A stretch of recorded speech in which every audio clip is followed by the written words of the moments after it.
এরা নেচেছে, গান গাইছে। এমন দেশটি কোথাও খুঁজে পাবে না, কোথাও পৃথিবীর কোথাও এমন দেশ পাবেন না, পৃথিবীর কোথাও এমন দেশ পাবেন না। 81 কোটি মানুষ ফ্রি চাল পাচ্ছে, 81 কোটি মানুষ।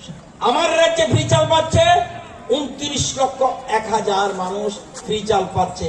যারা যারা ফ্রি চাল পাচ্ছেন একটু হাত তুলুন তো দেখি। যারা যারা ফ্রি চাল পাচ্ছেন হাত তুলুন।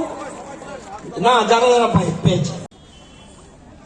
ভারত আবার বিশ্বসভায় কি বলছে, শ্রেষ্ঠ আসন হবে। মানে তাহলে ছিল নালন্দা ইউনিভার্সিটি। ভারতবর্ষ সেই জায়গাকে নেওয়ার জন্য দেশের প্রধানমন্ত্রী এই জিনিসটা চাইছে,